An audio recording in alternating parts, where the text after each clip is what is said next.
Hit TV YouTube channels లో మీ వ్యాపార ప్రకటనలకు మరియు ప్రమోషనల్ ఇంటర్వ్యూస్ కోసం వెంటనే సంప్రదించండి. నమస్తే. మాసం మారింది అంటే ప్రతి ఒక్కరూ ఎదురు చూసేది రాశి ఫలితాల కోసమే. రాశి ఫలితాలు వివరించడానికి ఆగస్టు మాసానికి సంబంధించి నాతో పాటు ఉన్నారు డాక్టర్ ఆర్బి సుధ గారు, ప్రముఖ ఆస్ట్రాలజిస్ట్, లైఫ్ కోచ్. ఈరోజు మేషరాశి మొదలు మీనరాశి వరకు వివిధ రాశుల యొక్క ఫలితాలు ఏ విధంగా ఉన్నాయి, దాని యొక్క గ్రహస్థితులు ఏ విధంగా ఉన్నాయి, ఎలాంటి పరిహారాలు చేసుకోవాలి, ఈ విషయాలన్నీ కూడా వివరిస్తారు. ఎక్కడ వీడియోని స్కిప్ చేయకుండా చూడండి. మొట్టమొదటిగా గ్రహస్థితి ఏ విధంగా ఉందో దాని వివరాలు తెలుసుకుందాం. మేడం చెప్పండి మేడం, గ్రహస్థితి ఏ విధంగా ఉంది, వివిధ రాశుల వారికి అసలు ఏ విధంగా ఉంటుంది చెప్పండి. తప్పక మాట్లాడుకుందాం. ఫస్ట్ ఎప్పటికైనా రాశి ఫలితాలు అంటే మన గోచారం ఎలా ఉందో చూసుకోవాలి, తప్పదు అది. సో గోచారం పట్టే కదా మనం అన్ని చెప్పగలం. ప్రెడిక్షన్స్ అనేది ఇవ్వాలి అంటే, ఎవరికి ఏ రాశి వాళ్ళకి ఎలా ఉంది అని చెప్పాలి అంటే తప్పక మనం గోచారం చూసుకోవాలి. ఈ నెల గోచారం ఎలా ఉందో చూద్దాము. వివరించడానికి నేను అందుకనే బోర్డు పెట్టుకున్నాను, ఎందుకంటే ఈజీ అండర్స్టాండింగ్ అనమాట. సో ఫస్ట్ మనం చూసాము అంటే మనం ఇప్పుడు మనం కుంభరాశి నుంచి మొదలెడుతున్నాం అనుకుందాం. కుంభంలో శని ఉన్నారు. శని ఏమో రిట్రోగ్రేడ్ అయ్యారు, June 30th అయ్యారు అనమాట. November 15th వరకు రిట్రోగ్రేడ్లో ఉన్నారనమాట. రిట్రోగ్రేషన్ వక్రించి ఉన్నారు. సో నెక్స్ట్ మనం మీనరాశి. మీనరాశిలో మనకి రాహు ఉన్నారు. అలాగే మేషంలో ఏమీ లేదనమాట. వృషభంలో గురు చాలా బలంగా కూర్చుని ఉన్నారు. అలాగే ఈ రాశి అంటే ఏంటంటే మేషరాశి అధిపతి ఏమో కూర్చుడేమో మూవ్ అయ్యారు ఎక్కడికి, వృషభానికి. వృషభం నుంచి మళ్ళా ఏంటంటే ఈ నెల ఆఖరికి మిథునానికి వెళ్తున్నారు అనమాట. సో ఈ నెల ఆఖరికి. సో దాని తర్వాత మనకి కర్కాటకంలో మనకి తెలుసు సూర్య సంచారం జరుగుతోంది.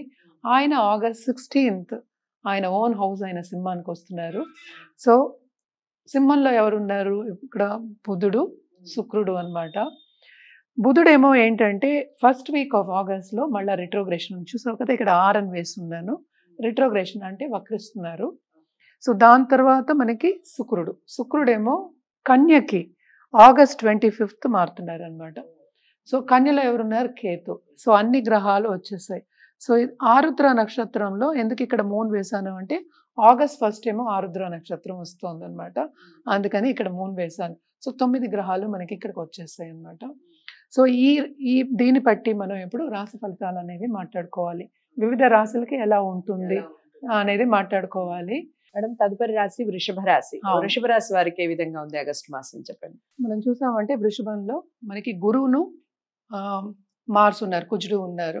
అంటే 12th లార్డ్ కూడా కూడానే ఉన్నారు. సో ఖర్చు అనేది విపరీతంగా అవుతుంది, రాబడి ఉంటుంది, ఖర్చు కూడా అధికమే ఉంటుంది. వీళ్ళు కూడా ఏంటంటే హెల్త్ అనేది కొంచెం సెన్సిటివ్ ఉంటుంది, బ్లడ్ రిలేటెడ్ ప్రాబ్లమ్స్ వచ్చే ఛాన్సెస్ ఉన్నాయి. అలాగే మనం చూసామంటే మనకి 3rd హౌస్లో సన్ ఉన్నారు, సూర్యుడు ఉన్నారు. సూర్యుడేమో మళ్ళీ దిగుతున్నారు. సో నెక్స్ట్ హాఫ్ అంటే ఫస్ట్ హాఫ్ కాకుండా ఆగస్ట్ నెల సెకండ్ హాఫ్ చాలా బాగుంటుంది వీళ్ళకి. దేంట్లో బాగుంటుంది? కెరియర్ విషయంలో. అదొకటి కాకుండా మనం ఇవే చూస్తున్నాం. మేజర్ గ్రహాలు అంటే ఏంటి? శని ఏంటి మనకి 10వ ఇంట్లో ఉన్నారు. ఇంకా చాలా బాగుంటుంది. అంటే కెరియర్లో విస్తరింపు ఎప్పుడు జరుగుతుంది? మిగతా అన్ని గ్రహాలు అనుకూలించినప్పుడే కదా. సో మిగతా అన్ని గ్రహాలు కూడా ఎప్పుడు అనుకూలిస్తున్నాయి? మనకి second half of this month. So అప్పుడు కెరియర్లో విస్తరింపు అనేది చాలా బాగుంటుంది. హెల్త్ మాత్రం సెన్సిటివే, కొంచెం చూసుకుంటూ ఉండాలి. అంటే ఏంటి చిన్న చిన్న ఇన్ఫెక్షన్స్ రాకుండా చూసుకుంటూ ఉండాలన్నమాట. అండ్ ఆల్సో ఏంటంటే వీళ్ళు పరిహారం కింద తప్పక పరిహారం అనేది చేయాలి. పరిహారం కింద సూర్యుడికి చేయడం అనేది చాలా ఇంపార్టెంట్. అంటే అర్ఘ్యం ఇవ్వడం ఎక్స్ట్రీమ్లీ ఇంపార్టెంట్ అనమాట. మన పరిహారాలు విడిగా కూడా మాట్లాడుకుందాము. బట్ ఏంటంటే ఈ రాశిలో ఉన్న బిజినెస్ పీపుల్ కూడా second half of this month చాలా బాగుంటుంది. ఇన్వెస్ట్మెంట్ రంగంలో ఉన్న వాళ్ళకి కూడా అప్పుడు డబ్బు వచ్చే సూచనలు ఎక్కువ కనిపిస్తున్నాయి. ఎందుకంటే towards end of this month మనకి కుజుడు కూడా మూవ్ అవుతున్నారు. సో ఆ మూమెంట్ అప్పుడు అంటే సెకండ్ హౌస్కి వెళ్తారు అనమాట. 12వ లార్డ్ సెకండ్ హౌస్కి వెళ్తారు. ఆ టైంలో ఏంటంటే ఖర్చు అనేది నెలంతా అధికమే. ఏంటంటే శ్రమకి తగిన ఫలితం అనేది ఎక్కువ కనిపిస్తుంది. ఇప్పుడు కూడానే ఉంటే ఏంటి, అగ్రెసివ్ నేచర్ అనేది కొంచెం ఉంటుంది. అంటే కోపతాపాలుకి లోన్ అవ్వకూడదు అనేది ఫస్ట్ సూచన. అలాగే ఇన్వెస్ట్మెంట్ పెట్టినప్పుడు బిజినెస్లో కానీ లేకపోతే మనం ఒక ఇన్వెస్ట్మెంట్ చేయాలి, మన స్టాక్స్లో కానీ లేకపోతే ఒక ఇల్లు కొనాలి అనుకున్నప్పుడు, ఏదో ఒక ఖరీదైన వస్తువు కొనాలని అది థాట్ ఎలాగో వస్తుంది. కొనాలనుకున్నప్పుడు కొంచెం చూసుకుని ఆచితూచి అంటూ ఉంటాము. అలా చూసుకుని చేయడం అనేది వెరీ వెరీ ఇంపార్టెంట్ అనమాట. ఈ రాశిలో ఉన్న స్టూడెంట్స్కి చాలా బాగుంటుంది, ఎందుకంటే 11th రాహు ఉన్నాడు. తప్పక లాభం అనేది ఎవరికి ఉంటుంది, ఆన్లైన్లో బిజినెస్ చేసే వాళ్ళకి, అలాగే స్టడీకి పై చదువులకి బయటికి వెళ్ళాలి అనుకునే వాళ్ళందరికీ చాలా బాగుంటుంది. కెరియర్లో మాత్రం బాధ్యతలు అనేవి ఎక్కువ అవుతాయి, దాని మూలాన యాంగ్జైటీ అనేది ఎక్కువ అవుతుంది, ప్రెషర్ ఎక్కువ అవుతుంది. సో ఇది మోస్ట్ ఇంపార్టెంట్. అందుకని ఎప్పటికైనా సరే డయట్ మీద కాన్సన్ట్రేట్ చేయాలి అనేది వెరీ వెరీ ఇంపార్టెంట్ అన్నమాట. ఉంది కదా అని ఏదో కాదు కదా, మనకి వచ్చేది కూడా మనకి ఫెస్టివల్స్ అని వస్తున్నాయి కదా మనకి. సో ఇవన్నీ చూసుకోవాలి, అంటేనే ఫుల్ గా అందరూ కుమ్మేస్తూ ఉంటారు. అదే, సో హెల్త్ చూసుకోవడం అనేది వెరీ ఇంపార్టెంట్. సో అందుకని ఇంత స్ట్రెస్ చేసి చెప్పడం ఏంటంటే హెల్త్ గురించి అన్నమాట. అలాగే పరిహారాల విషయానికి వస్తే కనుక తప్పక సూర్యుడికి అర్ఘ్యం ఇవ్వడం, ఎందుకంటే మూమెంట్ అనేది ఉంది కనుక. అలాగే సండే ఆదిత్య హృదయం చదువుకోవడం very very important. And also అలాగే నవగ్రహాలకి, ఇదంతా ఏంటంటే ఓపికను బట్టే మనం జనరల్ పరిహారాలు చెప్పుకుంటున్నాం. నవగ్రహాలకి ప్రదక్షిణ చేయడం అనేది ఎక్స్ట్రీమ్లీ ఇంపార్టెంట్ అన్నమాట. మినిమం 9 times చేయడం ఎక్స్ట్రీమ్లీ ఇంపార్టెంట్. ఎందుకంటే శని అనుగ్రహం ఉంటే, శనీశ్వరుడు కాళ్ళు పట్టుకుంటే, లేకపోతే అనుగ్రహం బ్లెస్సింగ్ ఉంటే అన్నీ ఈజీగా అవుతాయి.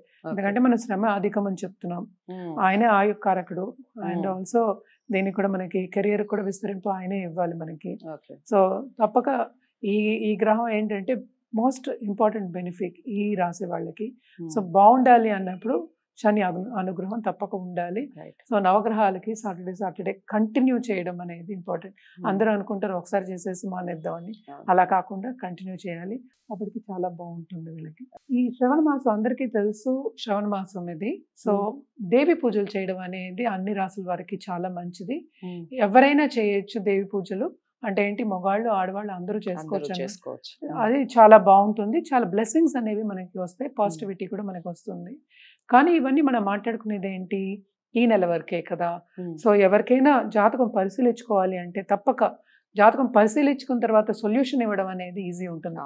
ఈ పరిహారాలు అవన్నీ జనరలే కదా. సో జనరల్ పరిహారాలు మనం చెప్పుకున్నాం. సో స్పెసిఫిక్గా కావాలి, అది చేస్తే మనకి మన గోల్ రీచ్ అవుతాం అన్నప్పుడు తప్పక జాతకం అనేది పరిశీలించుకోవాలి. జాతకం పరిశీలించుకోవాలి అంటే కింద స్క్రోల్ అయ్యే ఈమెయిల్ ఐడికి కానీ నంబర్ కానీ సంప్రదిస్తే అన్ని వివరాలు చెప్పడం అనేది జరుగుతుంది. అదే జాతకం మాత్రం పరిశీలించుకోవాలి, ఎందుకంటే ఇది ఇండివిజువల్ జాతకం కదా, స్పెసిఫిక్ గా ఉంటుంది అనమాట.